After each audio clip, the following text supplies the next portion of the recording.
بسم الله الرحمن الرحيم daawadayaal kusoo dhawaada taha inspires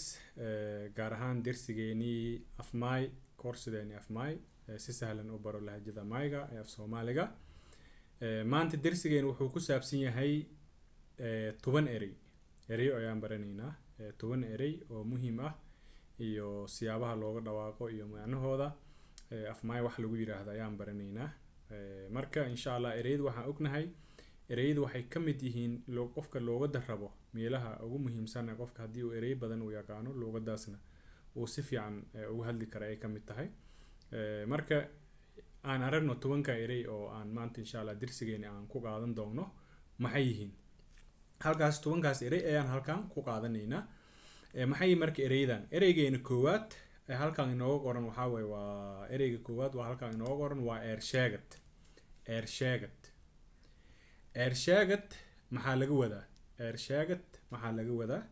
waa marmarsiinyo ayaa laga wadaa marmarsiinyo qofku waxa ku odur daaranayo ama ku marmarsiyoonaya ayaa waxaa la yiraahdaa maay waxaa lagu dhahaa ersheegad tusaalaan qof waxa rabtaa inaad dhahdo ha igu marmarsiyoon waxa adiga ka halaabi rabay intay ka halaaban anigu ha igu marmarsiyoon waxaan leenahay marka inka sheegatoy saasa leedahay inka sheegatoy aniga haygu cudur daaran yani haygu maxaa la dhahay haygu marmarsiyoon inka sheegatoy aniga haygu marmarsiyoon sheegad ayaa la dhahaa sheegad ereygeeni labaad oo inoo xigo maxaa waay waa olog ama jiiraan maxaa laga wadaa olog ama jiiraan waa isku mid deris waay olog waxaa inta badan loo isticmaalaa dadka guryahoodii isku meel degan oo dabka kala qaato oo cusbada kala qaato ama milixda kala qaato kuwaas waxaa la yiraahdaa olog jiiraan inta badan waxaa la dhahaa dadka beertooda isku dhowdahay beeraha ay maxaa la dhahay deriska ku ah ayaa waxaa la dhahaa jiiraan ama ayaa jiiraan la dhahaa marka yani iyadana labadaas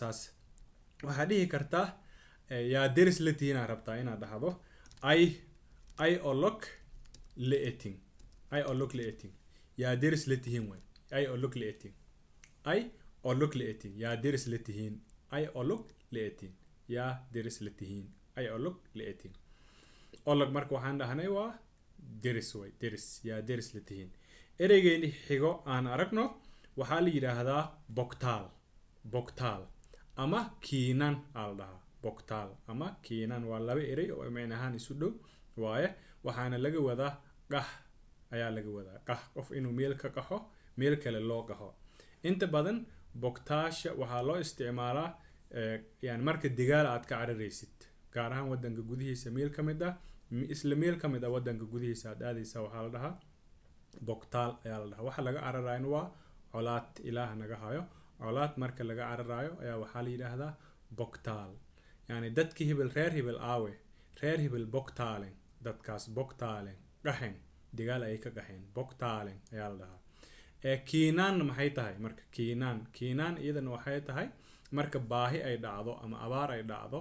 oo meel laga tagayo meel kale oo aaran ama barwaaqo ka jirto la aadayo ayaa waxaa la yiraahdaa iyadana kiinaan ayaa la dhahaa kiinaan dadka kiinamay ee meel usoo kiinamay meel soo aaday baahi darteeda kasoo tagay oo meel barwaaqo ka jirta soo aadayna waxaa la dhahaa kiinanta ayaa la dhahaa kiinanta sifadaas ama magacaas ayay qaadanayaan marka waxaa dhihi kartaa dowka inte lambogtaale sanadkan halkee loo qahayaa sanadkan halkee loo bogtaalaya ama halkee loo qahayaa dowka inte lambogtaale jumladaas ayaa isticmaali kartaa dowka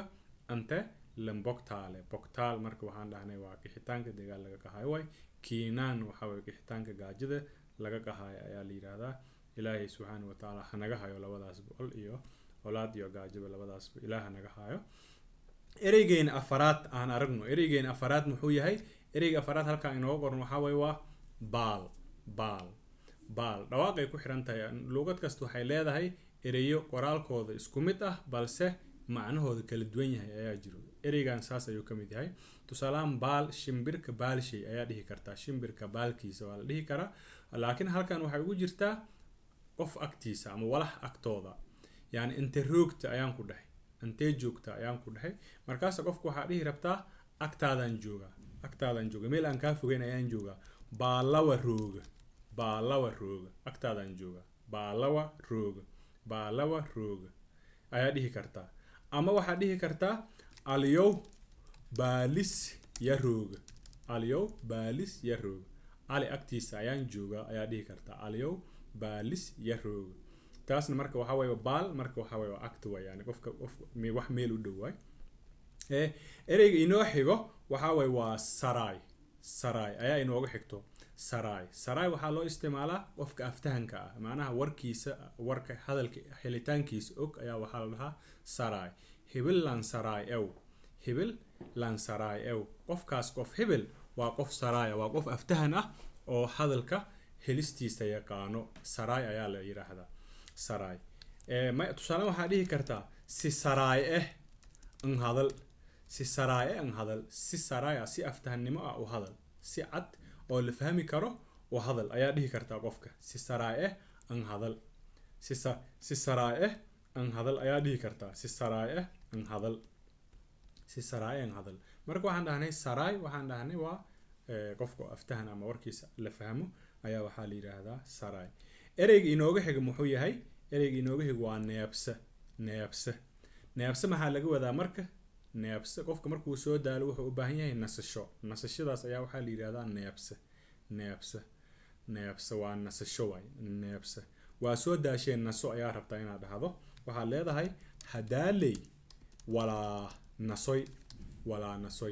waa soo daashee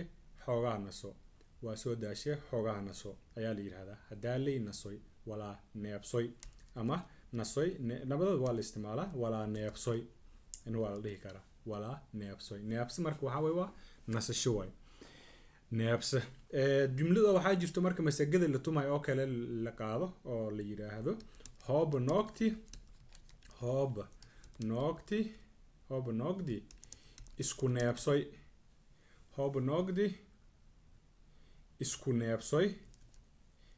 neebsoy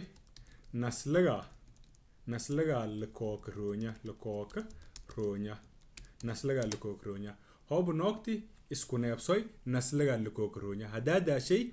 iska naso waa lagaa nasli fiican yahay waa lagaa nasab fiican yahay iska naso way maraha dadka marka masagada tumayaan ayaa hadalkaas isku qaado oo macnaha la kala hordaalin waa guubaabin ayaa la isticmaalaa marka waxaan dhihi karnaa ereyga lixaad waa neebso waa nasasho ereyga inoo xigo ee toddobaad waa dowka waxa weeye dow sideedaba waxaa laga wadaa waa sanad laakiin inta badan sanad looma isticmaalo micnihii yani toosa sanad looga isticmaalo laakiin waqtiyaa loo isticmaalaa tusaale ahaan waayadan ama sanadkan ayaa halkan inooga fasiran waayadan ama sanadkan waxaa kaloo jirto yani hadal maamaha dhahayo dowkaley dowhoraad erna hadal saas ahaa jirto dowkaley dowhoraad erna maanaha sanadkan lay mana dhaafo sanad hore maan dhahno waay sorry dowkaley dowhoraad erna marka waxaan dhahnay dowka waa sanad waay marka waxaa weeye ama waayadan ama waqti labadaba waa la macno tahay ereygeen inoo xigo ee sideedaad aan aragno waa abtugow waxa weeye waa qoritaan way abtitii ahayd ma ahan waa abtugitaan way wal abtugow kasaase wal abtugow kasaase adiga wax qorid ma taqaana wal abtugow kasaase eeda ankase wal abtugow kasaase aad ayaan u aqaana eeda ankase abtugid marka waxaa weeye waa qoritaan wax abtugid ardayda wax dhigatan waxaa la dhahaa kitaab aa la dhahaa gaar ahaan kuwa dugsiga qur-aanka aado ayaa waxaa la yirahdaa kutaab ayaa la dhahaa marka abtugow waxaa weeye waa wal abtugow wax qorid way wax qorid wal abtugow kasaase eeda ankase wal abtugow kasaase eeda ankase wal abtugow kasaase eeda ankase ereygeen inoo xigo ee tobanaad ee sagaalaad aan aragno maxaa waaye onog ayaa inoo qoran onog ayaa halkan inooga qoran onog ayaa noo qoran onog maxaa laga wadaa waa canug waxaan hore usoo sheegnay af maaymaayga af soomaaliga afqeybtiisa maayda malahan c malahan ama xarafka cayn malahan sidaas darteed waxa way meelihii inta badan ku timaado way bixi marka canug bay ahayd halkan aan la dhihi kari lahaa marka maxaa tiri caadi ay tahay laakiin halkan waxaa la dhahaa waa liska soo fudayna waxaa la leeyahay unug unugo leyb may canug iyo waxaas u leedahay ay ku dhahayaan unug marka saas ayaa la yiraahdaa cawa canug meega unug meega unug meega unug kii la dhalatay imisa canug ayaa kula dhalatay imisa canug ayaa kula dhalatay sid unug yaa ila dhalatay sid unug yaa ila dhalatay saddex canug ayaa ila dhalatay ayaan leenahay sid unug yaa ila dhalatay marka waxaan dhahnay marka unug waxaan dhahnay waa canug waa wiil unug aadi ah way gabarna wuu noqon karaa wiilna wuu noqon karaa unug ereygeena ugu dambeeyo maxaa waaye bukur ayaa inoo qoran bukur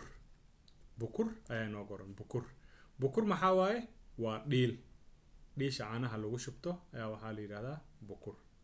bukur ayaa la dhahaa marka weelish baadiyaha lagu isticmaalo gaar ahaan xoololeyda isticmaalaan ayuu ka mid yahay bukur ayaa jirto waxaa kaloo jiro galoon ayaa jiro bur ayaa jiro marka hadba midka wax loo isticmaalo iyo hadafka ayay ku xiran tahay ayaa magaca loogu bixiyey guud ahaan dhiilna waa la dhahaa dhiil mana ahan haanti weyneyd oo biyaha lagu shubanayo waa midkan caanaha ayaa loogu talagalay marka waxaa la dhahaa bukur eed ama hasantin dersiga intaha ka kooban af maymay ka hay oo ereyaan waxna ka bardaan ilaa 10 erey halkaas aan kusoo koobaynaa dersigeena aan kusoo baranaynay erey af may ah ilaa 10 erey halkaan kusoo baranay aad u mahadsantihiin wassalaamu calaykum waraxmatullaahi wabarakaatuh